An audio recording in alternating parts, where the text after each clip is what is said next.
Hello, happy Friday, good morning, and welcome to the after party for Shit I Wish Someone Told Me. This is the weekly live conversation that happens with my guests every freaking Friday where we recap the episode from this week, answer your questions, told you about the topic. And today we have a good one. Y'all, hello, ma'am. There she is.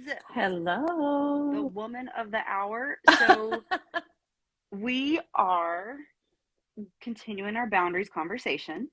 Yes. And we're talking about the evolution of boundaries today. Yes, we are. Yeah. I'm super excited for this. Okay, ma'am. Well, would you go ahead and just share a high-level overview of what we spoke about in the episode this week, and then we'll dive into like what everyone had to say in the polls. Yes, I would love to. First of all, good morning, everybody. Thanks for being here with us. We appreciate you so much. And thank you, Johnna, as always, for inviting me to share and chat with you about these important things. Thank you for boundaries, your time. Yeah, always happy to be here. Generally speaking, to talk about what we shared in the podcast episode this past week was, boundaries often we think of as sort of a one and done. Like I've said, no, I won't accept this from you, or I'll always wake up at 7 a.m. or whatever it is. And what we sometimes forget and what we wanted to remind people of is that they can actually evolve, right? They can actually shift and change and move around based on what is happening in your life, what is happening in your relationships. And that doesn't mean you're doing it wrong. It actually may mean you're doing it right and you're refining them. So to think of them as some of them may have to be rigid, right? Some of them may have to be set in stone with certain people, but you can also be open to them changing as you know yourself and your situation better. Right. And I think this is a super important topic. I think all the things we talk about are super important. That's why we're talking about it. Me too. But you touched on a couple things that I wanted to offer anyone listening and watching to refer back to. So it's not just the boundaries with others, it's also the boundaries with yourselves. And so I mentioned when we first stopped on that this is a continuation of our series. So episode 53 is about boundaries 101. We have also done an episode, boundaries with yourself, because that's where the majority of you said that you struggle the most when it comes to upholding those types of boundaries. And so we spoke about what the fuck that even means and how to navigate that. And you touched on it just now as well, where, it's like saying that you're going to wake up at 7 isn't something where if you don't do that, that necessarily means that, oh, well, this boundary has shifted. It totally could.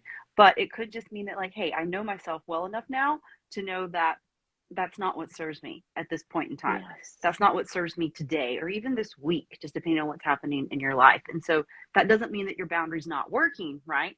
This is an exemplification of how they evolve, because it's a matter of you knowing yourself enough, self-discovery, one of the pillars that I teach, the first one, the foundational one. It's a matter of knowing yourself enough and trusting yourself in that knowing to recognize that, hey, I've seen the contrast. Like, I know the boundaries that do serve me. I know that usually waking up at 7 is something that really serves. And I know that right now, based on everything else going on in my life, that that's not what's going to serve me. And I trust myself enough to move forward with that. And so that is an example of how a boundary with yourself can evolve. Yes, I love that. And that totally reinforces the concept that we talk about at the beginning about what is a boundary in the first place, that it's not a dividing point between, one and the other. It's actually a connection point in which you're offering information to help things work better. And so you do that for yourself too, right? Like you just said it. This doesn't serve me today or overall anymore. So I'm connecting back to myself about what will. Yes, exactly. Yeah. And so I thought that was a really important piece of this particular episode, because I think so many people, like you said, don't recognize that it's okay for them to evolve. And we get so fixated because we do have that contrast, right? I spoke with someone earlier this week that a couple people actually, this is like a theme right now, like going on in the atmosphere, the universe, or whatever you want to call it, that it's like, I've seen the light, right? Like I've experienced the difference between who I was and who I can be. And now it's something where I feel like I have to do these things because Yes. that's my identity now. Like those things are what make me who I am now, right?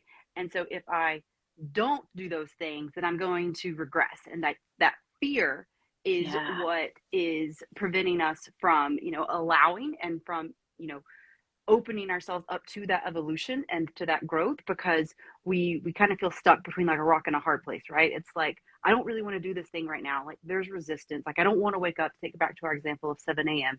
And at the same time, I know that like when I do those things, that is more in alignment with who I want to be. Like that's the kind of person that I want to show up as. And Mm-hmm. it's something where, we can really start to feel some kind of way about it. And we can really start to clock block ourselves, for lack of a better term, or actually just because I like that term. And it can be something where it's like, well, I feel like I have to do these things. And we don't recognize that, hey, not doing them is actually part of the evolution. That's part of the ebb and the flow. Yes. Yeah. Yes. Yeah. That's very well said. I love that. Really well said. Yeah, because if we're creating boundaries and commitments and bridges, right, all the time, then we're going to walk those paths back and forth, and we're going to figure out whether they're working or not, right? Yeah. Just to take this bridge metaphor, right? Some bridges wear out. Some bridges actually need to be rebuilt, right? Some bridges are like tried and true. So that's okay. That's nature. That's being human, and that's being here together. So Yeah. yeah. Yeah. I love that. And we spoke about that in this episode too, about how it requires maintenance, right? Like it's the Yes. maintenance of the bridge. I said it requires oiling, but you told me that you don't do that to bridges. And so I got Maybe to think about it. maybe a drawbridge. Maybe we I was oil the like, drawbridge. maybe she's right. But um, yeah, it's important to know that the evolution and part of it does require that maintenance, and that looks different, Mm-hmm. right? Like the maintenance Mm-hmm. that um, you're going to put into it isn't going to be the same as the effort that it took to build it, right? And Mm-hmm. so it's something where the maintenance that I put into it initially, kind of like whenever you coach someone, hey Joe, welcome in. Hi, Um, everybody. it's kind of like anytime, like when you coach someone or whenever you're learning a skill or anything like that, like it's going to be a little more challenging in the beginning, but then as things evolve, it's like easier to just like, sweep the deck than it is to like fix the nails and like build it, kind of a thing. Right. Or if we're taking it back to our bridge metaphor, it's easier to just sweep it, clean it up, or oil it than it is to actually build it initially. And so I think that's Yeah. important as well. Yeah. So we spoke about those two key points. We also spoke about how a lot of people oftentimes don't identify and acknowledge the elephant in the room, which we refer to as like, Mm-hmm. we know the boundary has evolved, and at the same time, Yes. like we don't want to call it because there's a fear there. Right. So would you touch on that really quick? Because I feel like that's important to note before we like dive into what everyone had to say this week. Yeah, I think it's funny. I pulled that up in our notes because I thought that was an important thing to talk about. Um, I think it's important to remember that as we're talking about relationships, obviously there's an ebb and flow in how much time you spend with someone, what you're doing, all that stuff. But ultimately, that elephant in the room, that awareness that something feels different, Mm-hmm. good or bad, right, Mm-hmm. is a moment of reflection. It's an opportunity to see like, hey, it's not necessarily something's wrong, it's just something's different, Right. right? And so what's different? Get curious. And you don't have to assume that because something's different that that's going to be a point of contention or conflict. Right. That other person might feel the same way and not know what to do about it either. And so Right. you can just get curious together. But the fear is valid. The fear is saying, hey, like this has been working. I don't want to lose this person, or I don't want to lose this stability, right? And that's your system's job, is to keep you safe and to keep you from losing and to keep you from entering into risky places. Mm-hmm. So that's okay. That's okay to fear that, but look at what it's trying to tell you. Yeah. It's trying to tell you something's different. Yeah. And something I want to bring up that came to me, like as I was re-listening to what we had to say this week, is there's a notion in positive psychology called the Lasado line. And so that Mm. essentially says that we need about 3 to 1 positive experiences to counteract a negative one. Mm-hmm. Negative ones impact and imprint more strongly because whenever we were, living in the woods, we needed to pay more attention to the negative things because those were likely a threat to our literal survival. And Mm-hmm. so that means that these negative experiences are going to be like Velcro, whereas the positive ones are Mm-hmm. more like a Teflon situation. And Mm-hmm. so that's not a me analogy, like that came from somewhere. Um, but I wanted to bring up the notion of the Lasado line and that ratio, that 3 to 1, because it's something where when we have these experiences and like when you consciously know, like, well, duh, this is going to imprint more strongly because like you're perceiving this as a threat. That's your Mm-hmm. biology doing its job. That's a good thing. And at the same Yes. time, with that knowledge, with your neocortex, with the part of your brain that's able to have that discernment and that's able to be logical, you can now say, like, okay, this was one negative experience. So what are 3 really positive ones that I can also consider that can start to like tip the scale and even the balance in that? Mm-hmm. And so if it's Mm-hmm. something where you are fearful of, to take it to our boundaries example, where you are fearful and where you're uncertain about this situation happen, what if like I call it and because of that the relationship ends, think about 3 times or 4 if you want to give it a little extra oomph up in Mm-hmm. there, where you recognize something similar, that there was some difference happening within the situation or within your relations, and you did say something and it worked out in your favor. Because what that's going to do is that's going Mm-hmm. to remind you, that's going to prime your brain to build your inner trust, to give you that confidence, to improve your self esteem, and also to offer you the opportunity to look at what did work and what didn't in those situations so that you can leverage it in this current situation. And so that's going to help afford you some really good data. We know how I love my data. Yeah. Yeah. As you move forward and take action on the acknowledgement of like, hey, something's different. Because like you said, doesn't mean that it's necessarily good or bad. It just means that, hey, I'm aware of the fact that this boundary that I had in place is now different. And what are the things that I need to do in order to move this more towards the outcome that I actually want now that I have this awareness. Awareness is power, but it is nothing without action.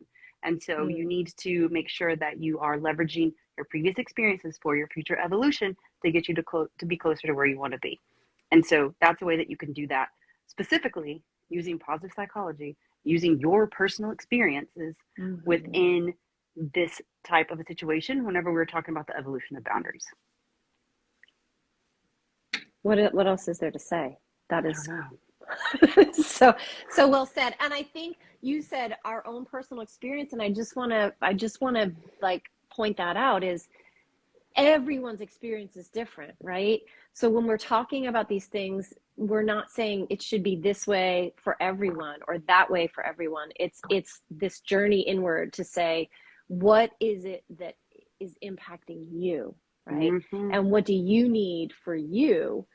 And then outwardly say or share or tackle the fear or whatever it is that's coming your way, Yeah. because there aren't any hard and fast rules about what a certain boundary should be around time or energy or whatever. It's about what works for you. Yeah. I love that. Yeah, thank you. That was a perfect addition. So thank you for that. Oh, you're If you see me swiping up, our friend Coach Josh Brentnell must be awake. He's sending me messages, and I'm like, welcome. try not to like, because like you see them and you like read them, but you're like, nope, like don't do that right now. Yes. So I forgot to do not disturb. So my bad if you see me like swiping up. That's full transparency what I'm doing. So let's talk about what Yeah. people had to say in the polls this week, shall we? Yes, that sounds great. Great. So, first question that we asked you was, in your personal opinion, is a boundary a one and done kind of a thing, or is it something that changes? The options that we gave you were they change just like I do. Duh. I roll emoji. They're one and done. Like, set that shit and forget about it. Like, I tried to do like an accent, but I don't know if that was portrayed. I didn't even do it now. Forget about it. Like, I You're can't. not, I Anyway, have the Jersey roots, so you guys forget about it. You got to have a little that bit was more way like, better. yeah. What the hell did I do? Forget You about it. just, I you don't just know. added a little country twang. It's all good. Well, let's just skip over that. So the last option we gave was that I never thought about it. Mm-hmm. So 67% said they changed, just like I do. Duh, I roll emoji, which very proud, very proud. Yes, Not yes. surprised because y'all are woke AF. The other two percentages were one and done, set that ish and forget about it. And then the other 17% was never thought about it. And so, um, yeah, I wasn't surprised with this because I think that it's not something that we oftentimes think about, right? Mm-hmm. Also, I think that a lot of people who are here with me, hi, are very woke in that sense, for lack of a better term. Not necessarily like a huge fan of that word, but you get what I'm saying. Mm-hmm. Mm-hmm. Aware, you're very aware. Yes, yes. And then also not surprised, like one and done, because I think a lot of people are just like, I'm tired. And we Right. spoke about that as Yeah. well. The Beyonce complex, like, why do I have to keep doing this kind of stuff? And Mm-hmm. so I'm not surprised by any of these. What were your thoughts on the results here? Well, I always come from my own like pre-aware self when I look at these questions, and I'm like, oh God, I'm so impressed that so many people are like they have to evolve. Because for me, I didn't understand that. I was I was so scared of them in the first place. I was so scared to try them. So like once it was like, I scurried out of my hole, I did something and then I scurried back because I was like, Mm, that was really hard. So I that's love hilarious. that so many people understand that. And it made me think that some of this is like happening subconsciously, right? Some of this is just happening in our relationships that are healthy, where there's just a give and take, and you can Yeah. say, hey, that sucked. And someone else can be like, you're right, I'm sorry. And then it doesn't happen again because Yeah. you've just shared a moment and you've both learned from it and you've both grown.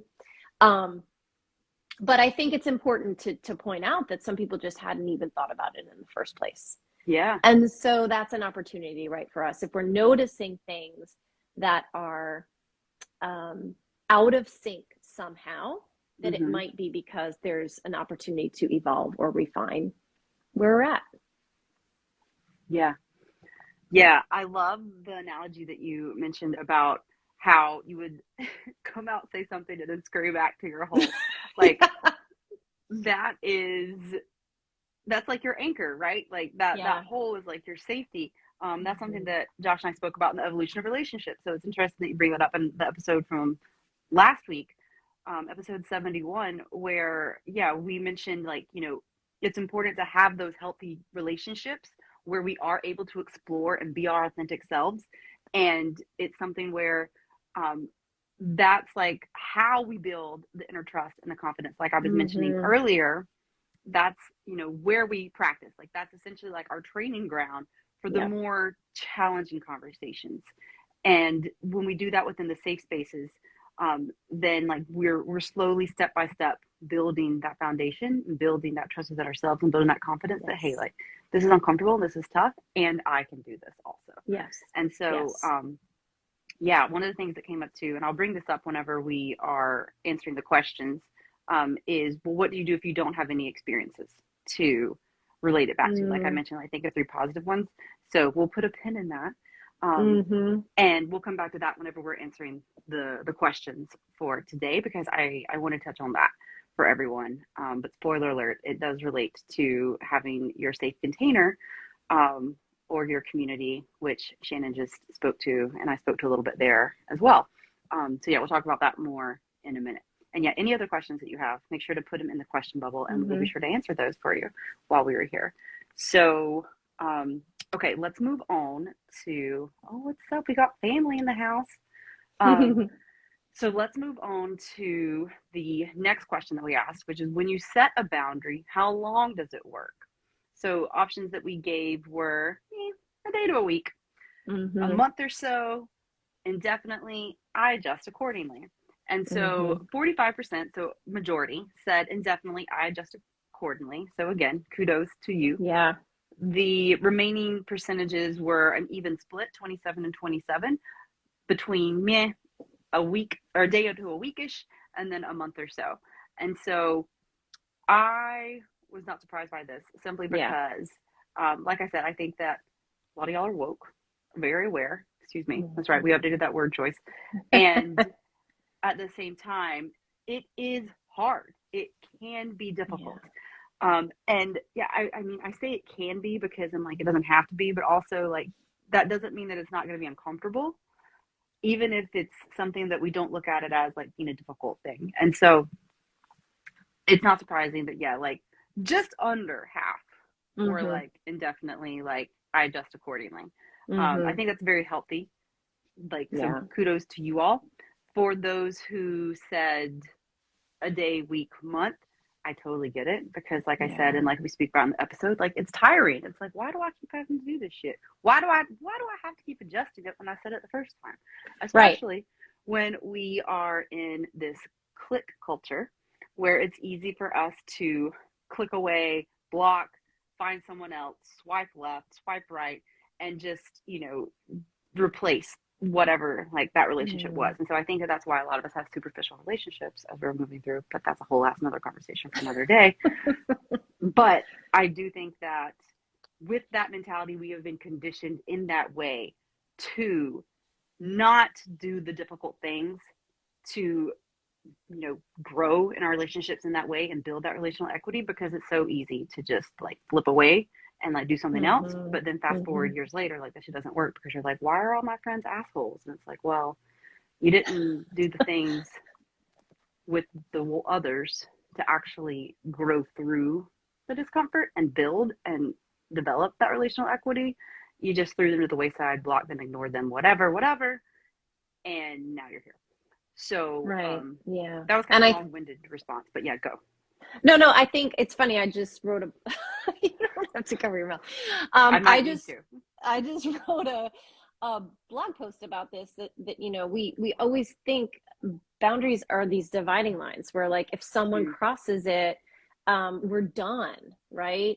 That is a very rigid approach to a boundary, and for some things it may have to be that way. Like I mean, you can give me an example.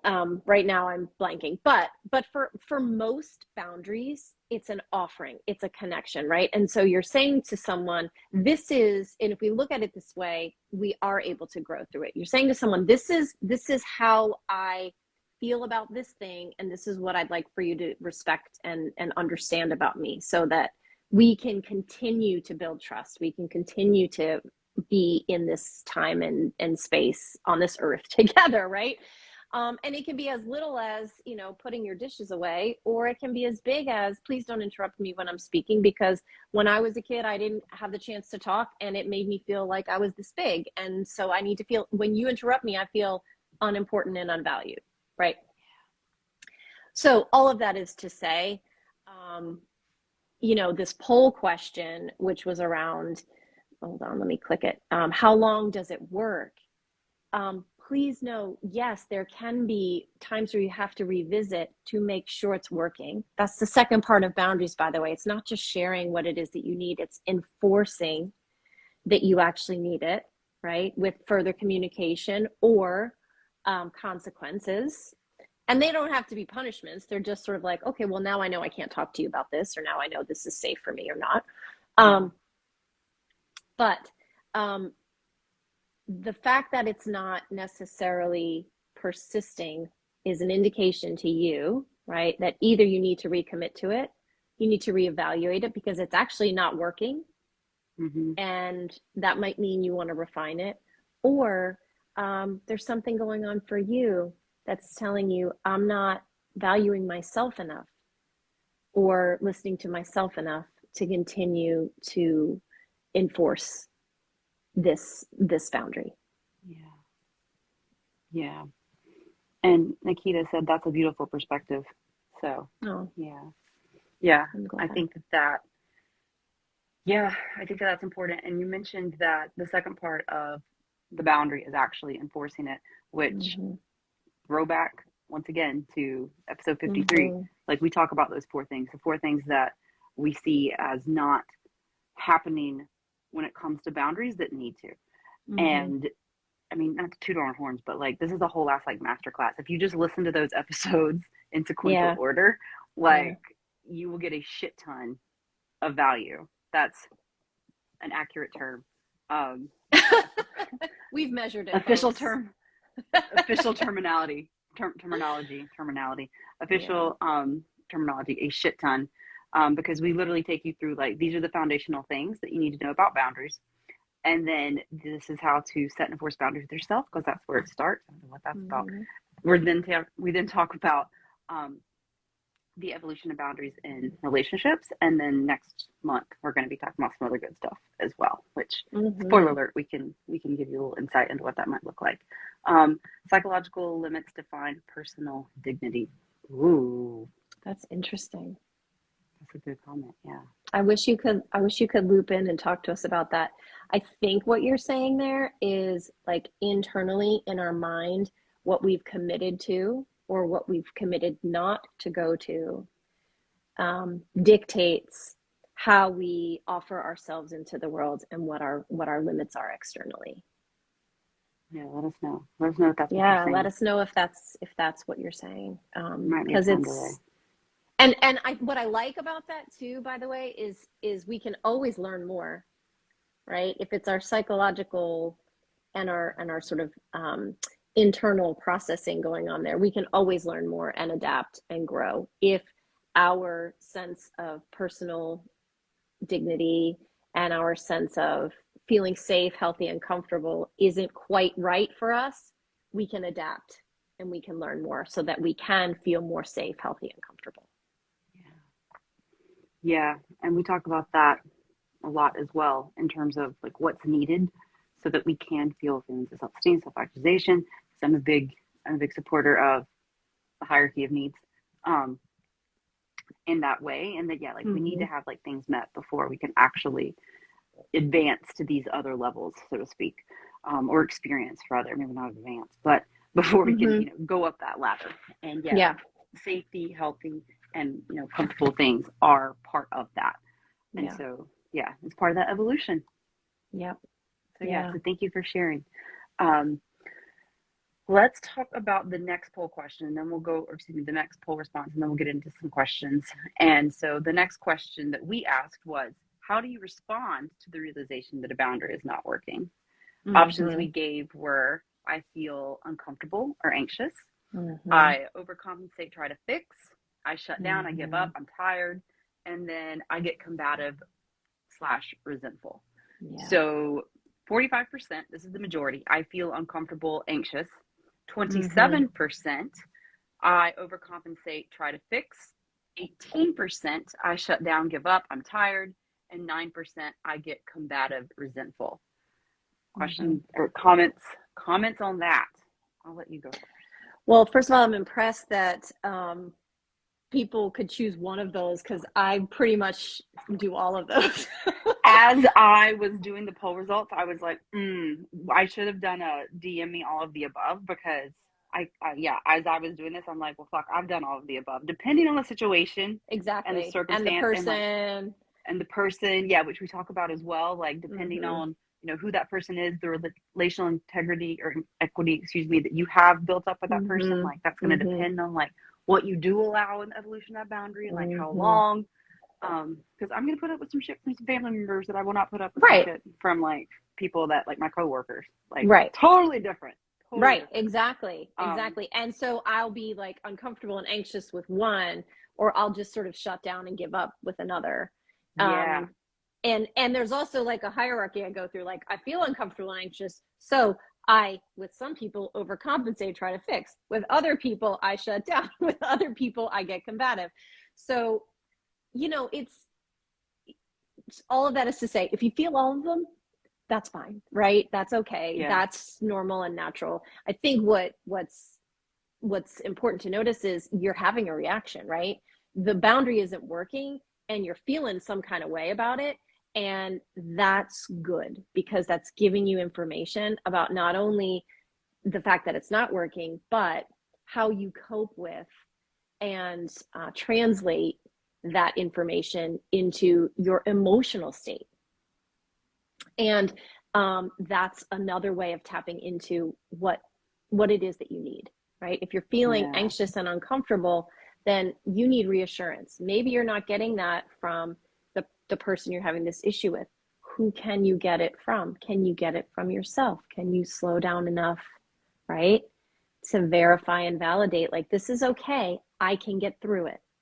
Yeah. If you're feeling like you have to fix it, okay, so take a moment. Do you have to fix everything? Is it yours to fix? Right? There's all of these flow charts, so to speak, we can walk down. And, you know, side note, that's why having a coach or a therapist or someone in your life you can trust to talk through this stuff is really helpful. To then go back to that person or that situation and that boundary and say, this is how I need to address it. Right. But that's my initial set of thoughts. What about you? I think those are all great. Thank you for sharing those. And yeah, my bad that we didn't include an all of the above. Because we definitely should have. Yeah, like I said, like you said, like I felt all of them before.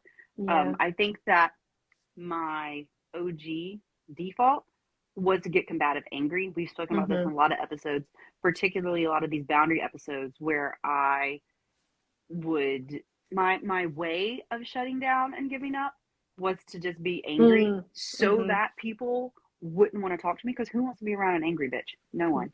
And that's what I became, and that's what I was. And so that was my way of self-protecting, because I didn't know how to navigate the situations. I didn't know that I was supposed to, yeah, like you said, ask myself, okay, you know, what am I actually feeling? What are the feelings underneath the feelings, which we've spoken about before in the acceptable feelings, the acceptable quote unquote feelings.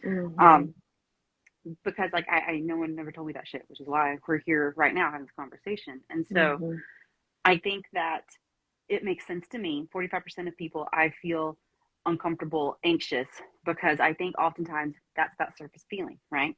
Like we're not necessarily present to what's underneath it, because number one, no one ever told us to look at what's underneath it, what could be underneath it. And number two, we don't want to look at what's underneath it, because that's going to be way more uncomfortable and more challenging than just acknowledging, like, yeah, I feel uncomfortable, let me like not think about this kind of a thing. Like that seems to be the easiest solution, is I'm just not going to think about it. And it's uncomfortable, like I'm feeling anxious, I'm just not going to think about it, and then hope that it goes away. That shit doesn't work. Had someone come back to me, like circle back to me, like a previous client, like this week, it was like, hey, can we schedule a session? Because that was their default before, was just, you know, distracting from the things, not acknowledging, like staying busy. But what they found was that in doing that this time, fast forward, like, you know, over a year later, that when they weren't busy, they would just start ruminating and spiraling, and like it would make it that much worse. And so I'm bringing that up now because same thing happens whenever we are not acknowledging, you know, and not doing the hard work to speak to, hey, like this isn't working, this boundary isn't working. We hope that, you know, we can just ignore it, it'll go away. And sometimes that does work, right? If it's someone that we don't really know, that doesn't really like impact us, like, all right, fine, fuck it, like you go do your thing. But if it's something that is going to be recurring, if it is someone who is an important figure in our lives, then it makes a difference. And the only way to it is through it. And so with that, it's a matter of necessity in having these uncomfortable feelings and leaning into the discomfort and the anxiousness to figure out, you know, what is this telling me, right? Like what's underneath it. And that's when your self-regulation toolkit, which, spoiler alert, you can learn how to build yours in my 5-day series, when self-help isn't helping.com. Just go there, where I teach 5 reasons why self-help isn't helping and what to do instead. And so we talk about that there, so that will empower you with the tools to know what to do, so that you can move through those anxious and uncomfortable feelings to get to the root of it, to solve this problem, so that it doesn't keep showing up in different ways again. To overcompensating and trying to fix, shout out to my people pleasers. That sounds like y'all. And then that's a matter of looking at what's underneath that. Like, why do you feel the need to go underneath that and like compensate. To the people that shut down and give up, I'm tired. Okay, like what's that about, right? Like, is that because you don't know how to deal with this? Is it because it's not that important to you and you're just like, all right, I'm done? Mm-hmm. Or is it because you don't, yeah, like I said, have the tools? And so shutting down, giving up is just your way of um, accepting the situation Mm-hmm. and, you know, being something that you're like, all right, well, I guess this is just what I'm going to have to deal with. I guess this is just the new normal kind of a thing. Mm-hmm. It doesn't Mm-hmm. have to be. Acceptance doesn't mean that you agree with it. It could be that you shut down, give up, you're tired because you're just like, I'm done with this. And like, that's Yeah. okay. Yeah. But yeah, again, that curiosity to Yeah. ask yourself why you're doing that. Yes. Yeah. And I was going to say that could be, it's interesting when you put it that way, like the sort of, this is, I'm going to accept this because it's not going to change.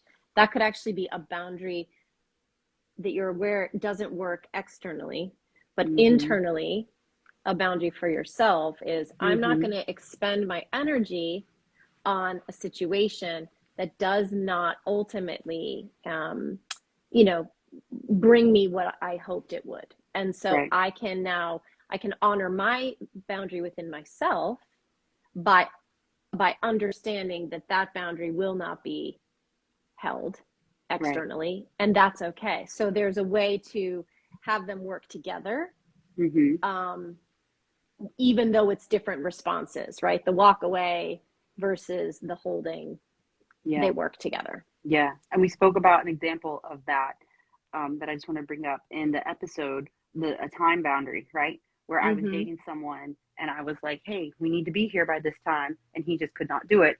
And Mm-hmm. instead of, because he was very important to me, instead of me like fighting about it and, you know, like being in conflict because of that, it was something where I accepted it, not saying that I'm, you know, in agreement with it. Like, yeah, like you're going to be late. Like, let's celebrate that. Like, but accepting like this is the reality of what is and Mm-hmm. what can we do to bridge together and still make sure that we're, you know, connecting and avoiding conflict at the same time. Because what my interpretation of that external boundary is, like, let's be on time, is just not being met. And instead of fighting it, I'm going to accept it, not in agreement with it, but I'm going to accept it as the reality of what is. And we're going to look at what we can do outside of that. Like, that was an internal boundary I set with myself. Like, okay, I'm just going to be okay with it. I'm just going to make sure Mm-hmm. that I'm on time for my friends' things. If we're late for your friends' things, I Right. mean, it seems Right. to be okay with you. Like, they all know it. So, Right. um, yeah. So that's an example of that. And then lastly here, I already spoke to this in the beginning, the 9%, I get combative and resentful and or resentful. Mm-hmm. Want to talk about what Kadir, I believe I'm saying that right. If I'm not saying that right, feel free because people fuck up my name and it pisses me off. So just spell it out so that I can make sure I'm saying it right. But I think it's Kadir. Um, and Yes, let's that see some what, people, it sounds like you're saying some people can't articulate the definition of their own boundaries. Yes, yes. that can be very challenging. So when the communication fails, no consequences are set. Then it becomes reactionary by shutting down. Yeah, because you're starting from a place of not being sure of what to say. And Mm-hmm. then that uncertainty continues down that path for both of you. Mm-hmm. And so no one knows what to do. So the reaction makes sense to be the shutdown because what else is there, right? Right. It's not going anywhere. Um, I want to encourage people. You know, one of the things that you'll find if you work with someone is you'll start to get really specific ways that work for you. One thing that works for me is the idea of immediacy that comes from like the therapeutic setting, which is when you don't know what the hell is going on, you just acknowledge, I don't know what the hell is going on. Mm-hmm. You can say it's such a powerful tool. If there's a reactionary moment and it's shutting down because you haven't expressed, you know, what you need, and you feel that, you can literally say to the person, "Oh my God, we're both shutting down because I didn't know what I was trying to tell you." Mm-hmm. Like we're having all of just describe what's happening in the moment. We're having all of this frustration, and I see how hard it is for both of us. Yeah. What are you doing in that moment? You're acknowledging how you both feel. You're building a bridge. You're in it together. You're collaborating, and you're validating both of your experiences. And guess what? You're also giving them the opportunity to say, you know what, you're right. Or actually, I'm not frustrated. I'm super confused. Or I'm angry or whatever. Right. Guess more connection. Right. So what came up for me when you were saying that, and thank you for sharing, is that, yeah, you're both being vulnerable, and yeah, you're creating the space, like you're modeling behavior for them to also be vulnerable as well. Like that is how you create space. You create space by being, and in doing so, people are able to be like, you know what, I can see that they were just really vulnerable. Like, I think that uncertainty, primal fear, we don't like it, we hate it, we don't like change, we don't like not knowing. And so, whenever you say, like, hey, I don't know, that is a very vulnerable thing. It's essentially like the emotional equivalent of like standing naked, like in the front yard. And so, it's something where when you do that, you are affording the other person the opportunity to like take off a piece of their clothes as well. But like not to make this provocative, but you get what I'm saying. Like you can be in that together. Yeah, that vulnerability is where connection thrives. It's where connection is cultivated. So like you said, in the collaborative sense, like you're creating that space, and it's cool. And that's how we deepen these relationships. That's how we find ourselves with these people who we are able to be like, yes, like you said, you know what, I'm really like connected to this person because like I see them for their authentic self. Or where you're able to be like, no, like that's weird, like I don't, like I'm not there. Like it's where you're able to have that discernment, and it requires vulnerability on your part as well as theirs. So yeah, it's something where typically, but again, everything is a shade of gray in this realm. It's something where typically when you are in the space where you are vulnerable, then they will also be vulnerable. That won't always happen, but typically, it's something where, because there is such thing as like too much too soon, right? Like you're just like flashing them and they're like, whoa, I'm in a parka. Like, let's take off our coats first. Then like we need to have like that discernment as well. Different people be comfortable with different things. And honestly, most of the general population is not equipped to have these deeper, uncomfortable types of conversations about your feelings and emotions. And that is why it is so important to work with a coach or a therapist or a counselor or someone who does have the tools where you can share what you want to share what you need to share, and feel able to do so confidentially and without judgment. Because, like I said, most people just don't have the tools, and that's not their fault. But it is something that we need to be, I think, present to whenever we place unrealistic expectations oftentimes on our loved ones, because that can create resentment in that dynamic. Yeah. We're all just figuring it out as we go. And the more, the more communicative in the smallest of ways we can be, and the more receptive we can be to what our people are trying to communicate to us, the more information we exchange. It may not be easy.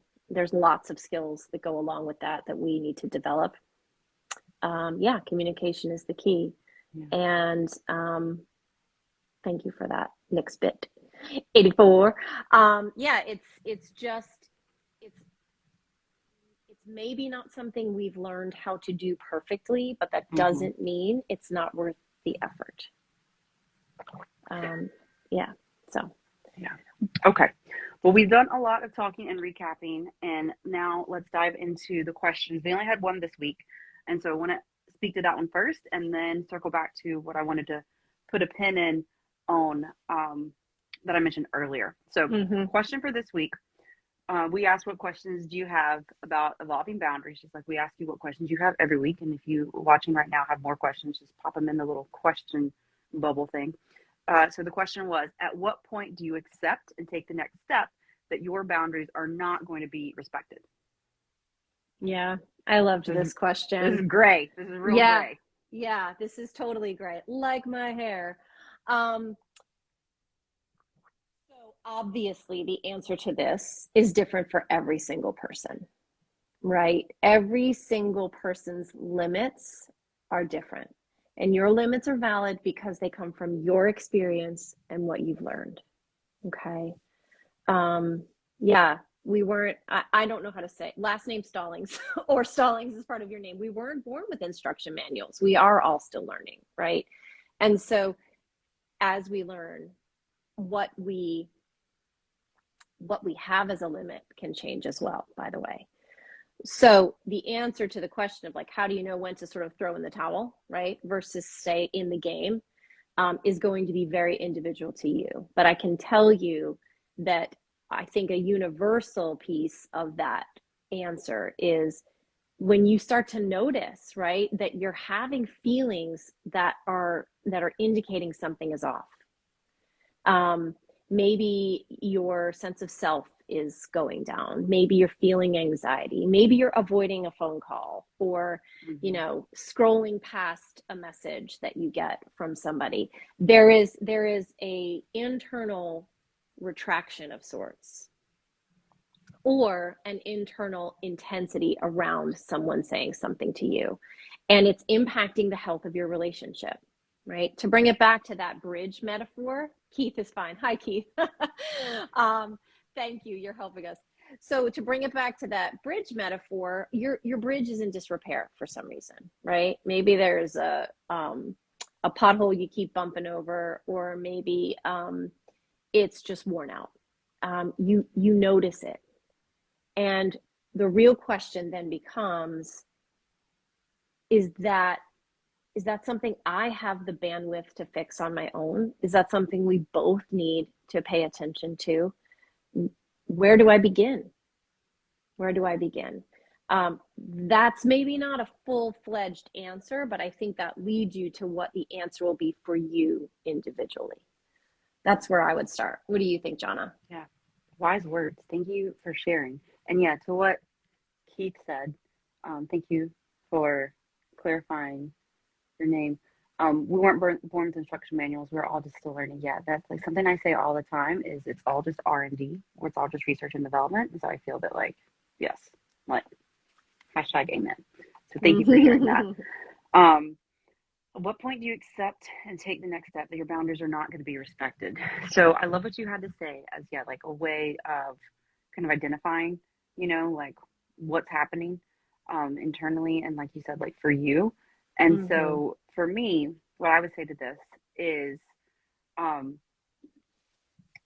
looking at what we've spoken about in terms of like who this person is, like in relation to you, because I'm assuming it's like with a person.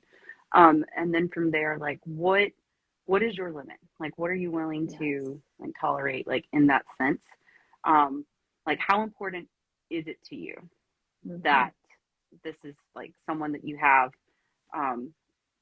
a continued like relationship with? And that's not to say that like we need to absolve the relationship, but it's to say that I feel will give you some insight as to the severity, if we will, of what types of steps need to be the next ones. Does it need to be something where it's like, okay, well, this boundary isn't working, so let me figure out one that does? That looks like cutting communication, like not speaking other than like what's necessary.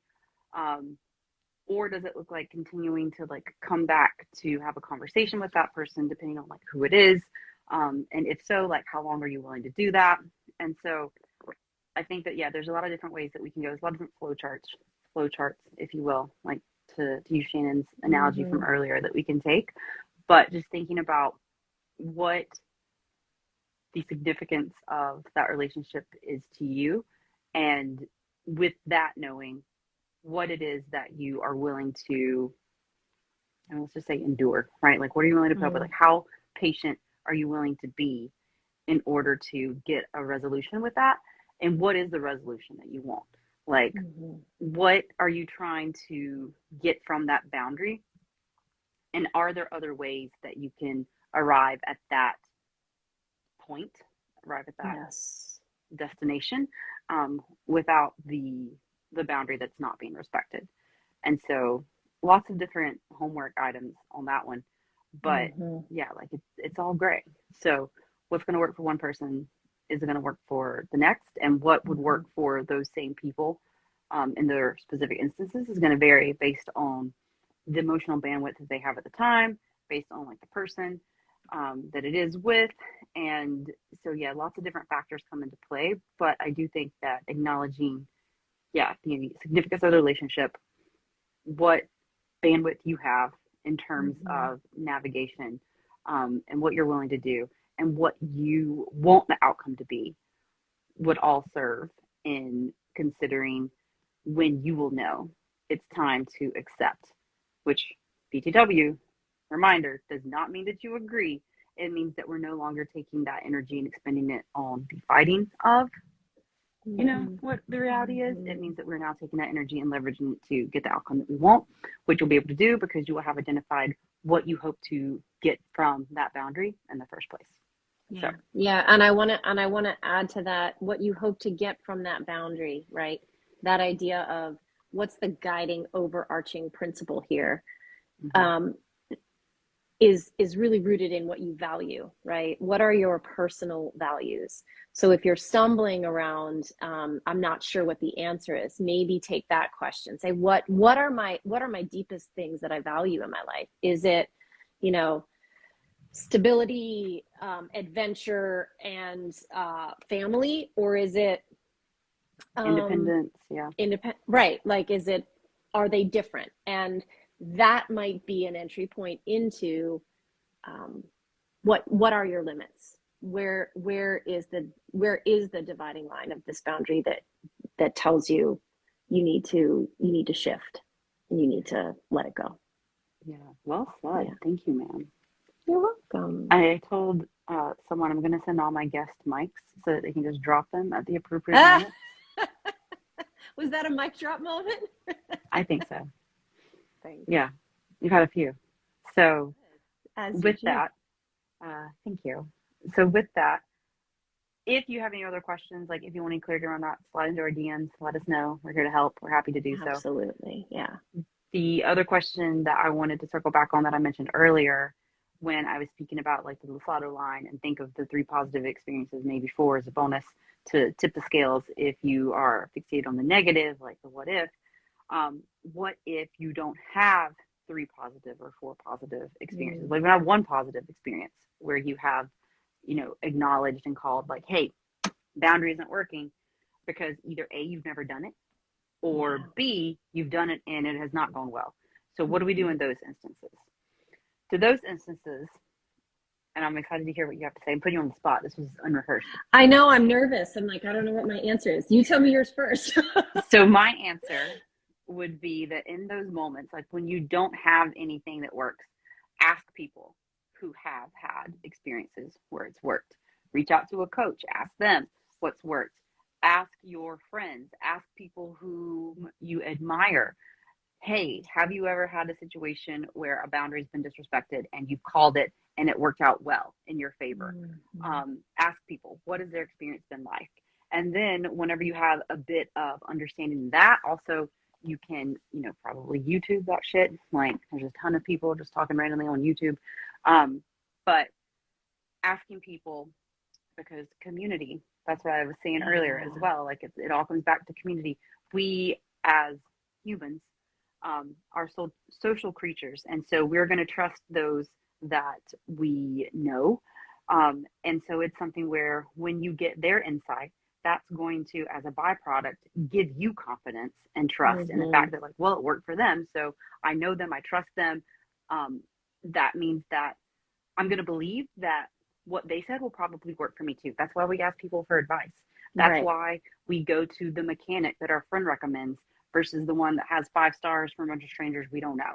This is why, right? It's just basic social psychology. And so whenever you have that data, right? Johnna loves some data. Whenever we have that data about what has worked for your friends, maybe someone that you are familiar with, like from YouTube or like whomever you get that information from, then I want you to take that knowledge of what worked for them, take the scenario in which you want the situation to have a positive result, right? And again, think about what you want that positive result to be. And then using that data, think about what you can do to apply to get that outcome, right? So step 1, if you don't have any evidence, if you don't have any examples of positive situations where someone's called someone on their boundary breaking bullshit and or not necessarily bullshit, because sometimes, like we speak in the episode, you don't mean to necessarily like cross the boundary. It's just that like Right. they don't have the tools to enforce it as They're well. So like learning it just like you're learning to share it. Yeah. exactly. So like it's a shift in relational dynamics. So I don't mean to call it bullshit. Um, for clarity. But if the boundary isn't being respected and you don't have any positive examples of calling someone on it, then create those examples. So step one, ask people, get evidence, get data, what's worked for you. Step two, consider what you want the outcome to be. Best case scenario, even like Mm-hmm. I'll settle for this scenario. Not that we should be Mm-hmm. settling, but like this is an acceptable, This this is a is the good best case. starting point, maybe. Exactly, Mm-hmm. exactly. And then think about what you learned, what those people said worked for them, that you can apply to this situation to make it work for you. So this is how we leverage our evolution, our past experiences, and also lean into our community to leverage their past experiences for the evolution of your future self to get you where you want to be. So that is what I would have to Mm-hmm. say if you don't have any examples. It's a bit of like wooey visualization in that way, but also it's something where like if you don't have that neural pathway in your brain that says, oh, someone's, not upholding the boundary that I wanted, I'm going to call them on it. Let's do that in a way that is going to, result in our favor. If you don't have the neural pathway, you don't have that memory in your brain that says this is how we do that. Just like if you're learning any new skill, if you don't know how to boil water, what would you do? You would ask someone. So same Right. thing in this sense. Ask someone and increase your chances of actually getting an outcome that you want in that way, so that you can start to create that neural pathway in your brain that says, okay, this is happening. This is what we do. And from there, you're going to start to build. This is what worked in this situation. This is what didn't, so that you can refine it. And that's part of the evolution and just make it better every time. And so that, ladies and gentlemen, is how we grow. Love, Drop that mic. love. There it Yeah. is. Hello, man. So yeah, Yeah, and that is I what I want would to have to say say. two quick things about that. Number one, um, as we're getting the information that we're then going to lean into to practice what we're doing, we can actually tell the person that we're trying to have that conversation with about, hey, this isn't working, right? The boundary isn't being respected. You can actually come to it with this honesty and vulnerability and immediacy, like I was saying before, where you walk into that conversation and you say, hey, I don't exactly know how to have this conversation, and Mm-hmm. use your own words, obviously. I don't know how to have this conversation, but you're important enough to me to try, right? And so bear with me as I stumble, because I'm sure I'll stumble. But what I'm trying to say to you is I asked for this, and it somehow didn't happen. And I just want to check in with you about it, right? Yeah. This isn't necessarily walking into a conflict, right? And the energy in which we offer the information helps that be less of a conflict. Now that requires that we're in sort of a calm place, right? Yes, this is really uncomfortable for me to say, but as Tiana says, yes, you know, but I need to say it anyway, because this relationship is important. Yeah. So there's that. If you're angry, you're allowed to say, you know what, this is really uncomfortable for me to say this, but I'm angry because of how that went down, right? You're allowed. So all of that is to say, that's number one. That that is a place to start. That awareness of this is actually hard. You don't have to pretend it's not, because you care, right? You care, or you wouldn't be having all these feelings about it anyway. Yeah. Yeah. I love what you always say, but what you said there is like, bear with me as I stumble. I'm not sure how to say this, but this is, like you're important to me. What that reminded me of is that at the end of the day, all any of us want is to know Mm-hmm. that we are valued Yeah. and to feel seen, known, and heard and loved for who we Yeah. are. And so when you say to someone, hey, like, I don't know what the fuck I'm doing, but you're important to me and I want to figure this Yeah. out, what that says, like, that just kind of like pulls on my heartstrings. Like, how would it feel for Yeah. someone to say that to you? Like, I don't know Yeah. how to fix this, but I want to figure it out with you. That's Yeah. camaraderie. That's how we build these deep relationships. That's how we build these authentic connections. Like Yeah. sitting in the shit with them and saying like, look, I don't Mhm. know how to do this either. Yeah. Like, I'm not to say that like they don't know how to do it, but like, come on, like we're all Yeah. figuring out. Yeah. Because it's going to be so unique and specific to everyone. What works for me and Shannon is not going to work for me and Josh. Like, Right. you know? Right. And so it's a matter of being able to take the time and recognizing that like each of these relationships are important enough to me to like sit in this and figure out what works for us, what works for me and Josh, what works for me and my family. That's how we build like these connections, and that's how we build these relations. And if you look at any of the predictors of success, relational equity is right there. If we look at flourishing, Stephen and I did a whole ass conversation on flourishing where he got into like the hormonal cascades that happen within our bodies and all that good Mm. stuff. Very interesting if anyone's interested in that conversation.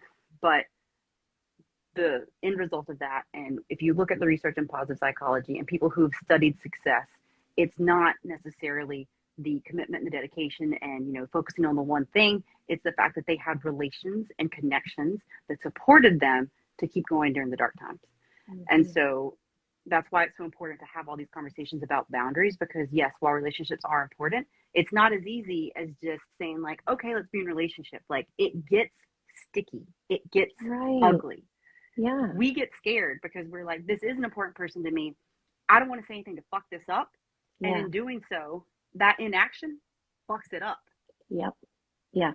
And Yeah. so it's important to know how to navigate these experiences in these situations. So Yeah. yeah, I love what you said. And yeah, Tiana agreed, like just saying like, hey, like, I don't know, like what this, I don't know, but I want to Hmm. figure it out with you, Yeah. because that's, yeah, how we do the damn thing. Yeah. So, Yeah. And if we so see it that way, it's far less scary, I think. It's far less scary. It's like another moment with a friend as yeah. opposed to an adversary. Yes. Yes. Yeah. It takes the, and so this is something Josh and I spoke about in the evolution of relationships last week. It takes the me. Oh, she was laughing. I just said Mama Shannon always drops gems. Um, it takes the me versus you, and it puts us on the same side as like us Yes. versus the problem. Exactly. Exactly. That's Exactly. how And that's boundaries are a what and bridge. that's what and that's what it is, right? It's not me versus you. It's us versus the challenge. That's exactly what it is. That's why we don't have to be scared of boundaries. Yeah. Yeah, That's why we love the boundaries. love it. This is good. We like this. We need this. We love this. We love We the do. boundaries. Yeah. So yeah. Because we need Okay, and love cool. each other. Yeah. We're just Yeah. gonna feel seen, known, and heard Hmm. and valued. So okay. Love all of that. Want to wrap up by sharing some shit that you all wish someone told you about how boundaries change. We only had one perspective this week, so thank you for sharing that to the one that did. If anyone else has any insight about things that you wish someone would have told you about how boundaries change, the evolution of boundaries, please do definitely go ahead and drop them in the comments after we posted this. If you're watching the replay, we've already read some of them aloud. Like Keith said, that it's all just a matter of um, research and development, self-discovery, can be uncomfortable at first, and that, yeah, people can't articulate the definition of their own boundaries. So when communication fails, no consequences are set. It then becomes reactionary by shutting down, talking about what happens when we don't. Like, yeah, that's some shit Yeah. that I wish someone would have told me, is that like, hey, Yeah. like, this is why this happens. And by the way, Right. heads up, this, is what might happen. And so, yeah, you've already said some awesome things, and we have read those aloud, like as they've come up. So thank you for that. And yeah, anyone else who wants to add, help somebody out, put them in the comments so that they can be there and live forever in the comment section of this episode, which the comments live will go away, but I just read them aloud. So hopefully um, anyone listening to this will be able to take that information and those gems from there. So some shit that this person said they wish someone would have told them about how boundaries change is that you need to manage boundaries based on changing life circumstances, Mm. which I think is beautifully said. And I think that that's kind of like the thesis statement to what Yes. we've been like harping on throughout this, is that the first thing we started this this conversation in our episode with is that like they need to change, like Yeah. period, because guess what? You change. Yeah. And so as you do that, that means that like the needs and boundaries that you had last year not going to be the needs and boundaries that you have this year. Last year was not in a good place. I had a lot stronger boundaries than like Mm-hmm. this year. Like this year I've like got a little bit more space. So I'm like, okay, bring it on, you know? Mm-hmm. Um, Mm-hmm. and that again comes from, like Keith was saying earlier, like I say, the self-discovery, the self-awareness, the self-knowing, which is, yeah, like where it all starts. So Yeah. Agreed. that's what I say about that. Do you have anything else that you want to add?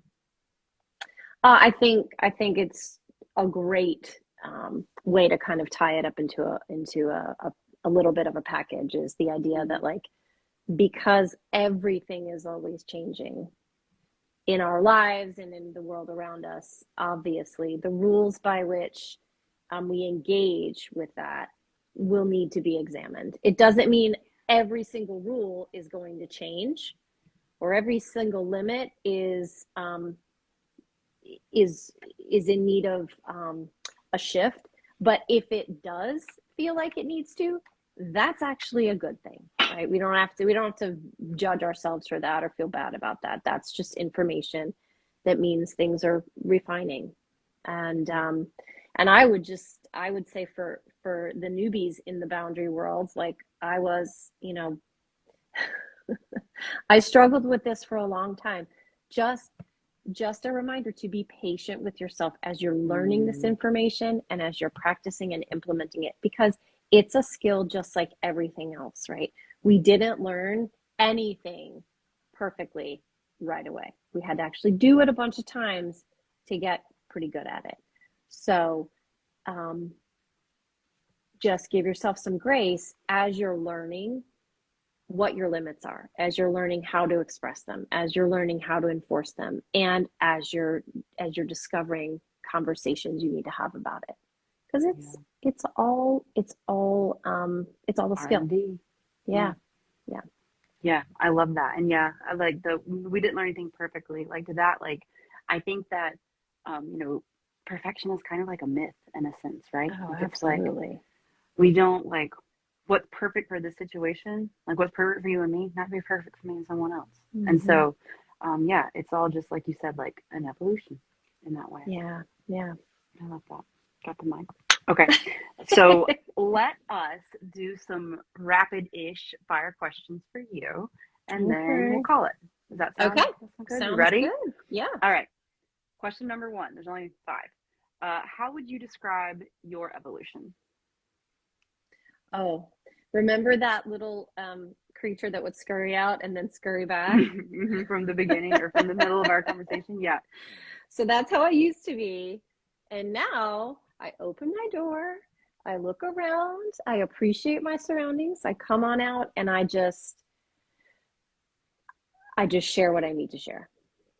So I am much more comfortable with Mm-hmm. myself. I value myself much more, and it actually doesn't push people away. It actually brings more people to me. Mm-hmm. So for those of you who might think being more yourself um, might push people away, I'm here to tell you, actually, you'll get more of the right people coming at you. So that's my evolution. I love that. So kind of like from a I'm thinking of like literal critters. Like what pops up and then pops out like a groundhog, like you come up and then come back down, versus like a squirrel, which kind of is like, okay, let me like Yeah, venture out a bit more, because like squirrels, some of sure. them squirrels are brave. Oh yeah, Some of them squirrels and they're always hungry, so that fits me too. are curious. Like yeah, they're always curious. Yeah, some of the squirrels, I'm like, y'all are insane. Okay, so love that. What has been your favorite part of your evolution? Mm. The first two words that popped into my head were fun and freedom.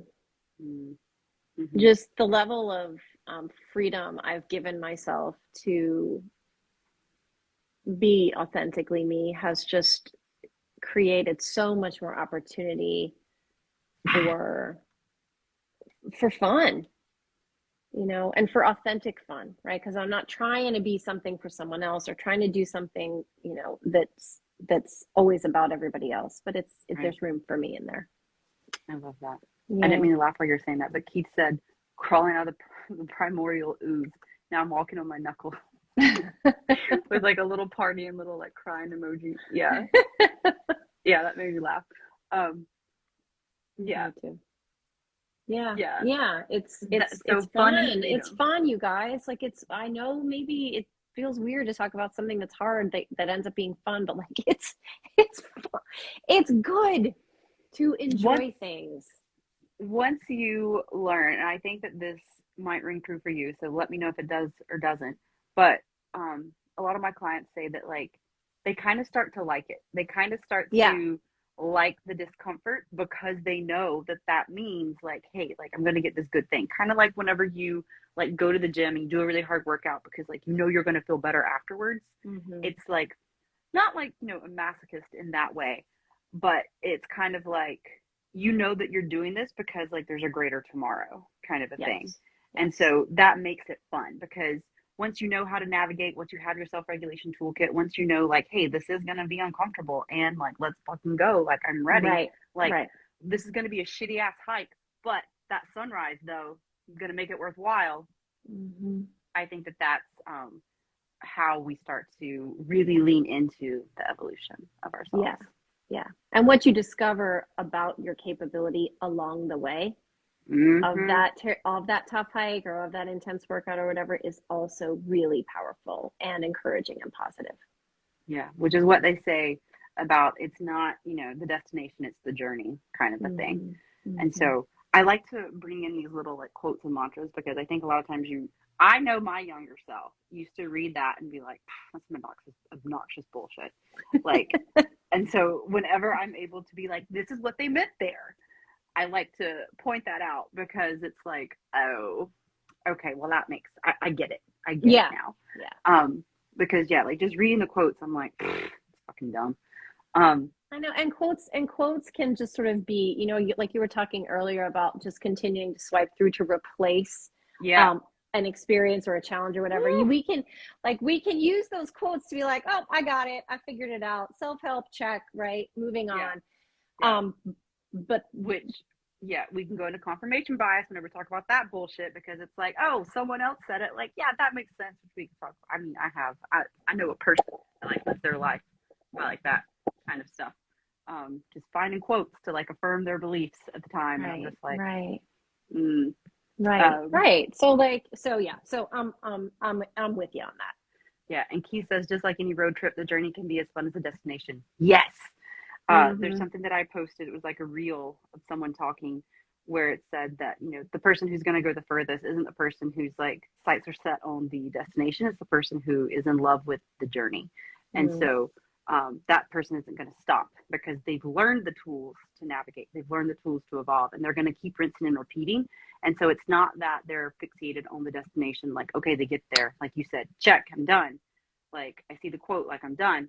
It's that they're going to exceed that because the destination was never the destination. There was no destination. It was Mm. about the process and the journey to get there. And therefore, they're going to far surpass whatever it is. And this is a notion that we like to speak about a lot in terms of it's not going to the gym to get abs. It's doing the things because you enjoy doing those things. And like, oh shit, by byproduct, I've got abs kind of a thing. Um, Mm-hmm. I'm like living proof of that. Like I never, as long as I tried to like eat and do and like gym and like crunches and all this shit, like I never looked like I wanted to until I Mm-hmm. just stopped, but started to shift my focus and actually go because I found a movement that I actually enjoyed. I found a modality that I Mm-hmm. enjoyed. And then as a byproduct, people started noticing before I did. They were like, oh, I'm like, wow. And I'm like, oh yeah, like that's right. Mm-hmm. Because Mm-hmm. I got to the point of like hopelessness where I was like, fuck it, I give up. Like Yeah, I give up on trying because to live right. It's just not meant to be. you were externally motivating as opposed to internally motivating, Yeah. right? Like I was yeah. focused on the destination. Yeah. Mm-hmm. And the Mm-hmm. destination never came. It was like a constant state of chase. So Right. yeah, we went off on like a long tangent. So let's start back on the Okay. road. All right. Last Last three few questions. questions. where have you struggled most when it comes to your evolution? Ooh. Mm. Ooh. With believing, the biggest struggle I've had with my evolution is believing that I am worth the effort. Right? That foundational belief that like all of the discomfort and all of the adaptation and all the stuff that I was doing, right, for everybody else, I needed to put that aside and just be here and say, okay, it's out of sync because you're not listening to you. Yeah. It doesn't make you selfish. It doesn't make you an asshole. It means you're just equalizing the playing field and putting yourself at the same level as everybody else. And once I did that, it was much easier to, that was a hard one to embrace and believe and live. But once I did that, the other stuff was easier. Yeah. I love that. Thank you for sharing that. And I also want to point out that I think that oftentimes, even when, to what you said, it was a hard thing to believe, that's step one, right? But to viscerally live it and embody it, that's something different. And we can apply this to any belief that you may have. Mm-hmm. But specifically speaking to like you being worthy of doing the things for yourself. Mm-hmm. I think it's something that we know, but even when we know it, it's something where like we kind of have to know it for a while before we actually start to do it. Yeah. And like to really believe it, to like viscerally believe and like intrinsically know it. To practice that belief enough that you start to do things that you get evidence to prove that belief is valid, right? And then you start to, it starts to have this feedback loop where you're like, oh, okay, like this isn't going to be like the deal breaker of my life, or this isn't going to be the fear that I have about it, that I can actually embrace it. Right. Yeah. Or when I call someone on this boundary not working, it actually can result in like being better than it was. Yeah. And so, that's how we start to build that inner trust. And so Keith just said, he was just about to say worthy. In those terms. So that's how it happens. That's how we build that confidence and that inner trust. And it's a process. Question number 4 out of 5. What has helped you most in your evolution? This can be a tool that's helped you embrace your evolution. This can be a learning, a person, a sentiment, whatever. Okay, 2 things have helped me the most in my evolution. First was therapy. I really needed a place to practice things that are just mine. Yep. Right. And that's what I love about a therapeutic setting, whether it's with a therapist, with a coach, with, another type of helping professional, that it is about you. And you have a place to share that's about you, that's safe. And then the second thing was actually walking through the experience of being the spouse of an addict. My husband, and he talks about this, so I can say this, but my husband, has been sober for like almost 12 years from alcohol, and the challenge of the detachment that I needed to allow in our relationship for him to do his work and for me to do mine, because in most relationships of addiction, we each have our own path to walk there. That was huge, because I started to understand all the things that I was doing that were holding me back from my evolution. So those 2 things were critical for me. Thank you for sharing that. You're welcome. Look at Miss Shannon being vulnerable over here today this morning. You're not alone if you're walking that path, by the way, my friends. You are not alone. And you can reach out to me if you need to. Just know that. Thank you. Yeah. The last question, which I feel kind of intrusive asking after that. What is one thing that you would tell everyone about their evolution? Just one thing. Ooh. One thing I would tell everyone no about pressure. Their evolution. I know. Gosh, I would say don't be afraid of it. Mm-hmm. You are meant to evolve. If you look at the history of the world, it has not stayed the same. And you are not meant to either. And you may not understand it all the time. The people around you may not either, Mm-hmm. but that doesn't mean you have to be afraid of it. Yeah. Drop the mic. Another mic drop moment. Okay, cool. All right, ma'am. Well, thank you very much for being here. We have covered a lot. We've been on for over an hour at this point. So thank Yeah. you for listening and watching. Yes, For thank all of you. those who are here with us, I know this has been a long one, so we appreciate you being here. We appreciate everyone that supports us, that slides into our DMs, that comments, that answers the polls. We wouldn't be able to share what we share without your feedback and knowing what's coming up for you, because we only have our experiences and the Yeah. experiences of, those in our immediate circle. And so the more you give us information wise, the more we are able to speak to what can really support you. So keep on keeping on. If this conversation, this after party has supported you in any way whatsoever, if you've gotten anything from it, please do like this once it is reposted, and please do share it with someone that needs to hear it as well. And someone that wishes, or someone that could benefit from hearing some shit that we wish someone had told us about the evolution of boundaries, so that you can help them out, so that we can help each other, and so that we can leave this place just a little bit better than it was Yeah. when we found it. Yeah. So with that being said, ma'am, where can they find you? What do you have going on? Right here on Instagram, power.place.purpose. You can click the link in my bio and find everything I have going on. I have a free journal to self-love that you can sign up for there. I'll just send it out to you by email. It is really just a simple way to sit and be with yourself in a focused and useful exploration to start figuring out what you value, right? What you believe about yourself, and therefore how you want to show up in the world. So that's there. And then I see clients one-on-one, so you can feel free to book a free call to talk to me and see if I can help you with something you're going through. And that's my jam. What about you? What do you want to tell people? Yeah, and I will link everything for Mama Shannon in the description, so you'll be able to just tap on over to her and follow her if you're not already. So for me, like I mentioned earlier, in terms of self-regulation and figuring out what works for you and how we kept going back to self-discovery. In my coaching with people, I have a program where I walk people through the whole evolution of self. We look at self-discovery, your evolution, how to take that information and leverage it to design a life that you want, and then how to keep on keeping on to rinse and repeat that formula in a way that is custom to you and that works for you. And I start with sharing why self-help hasn't helped in the past, because that's something a lot of people come to me with. They're like, well, will this work for me? I don't know. I'm apprehensive. Thank you for your transparency. And a lot of people have kind of gotten burned, for lack of a better term, with the whole self-help notion.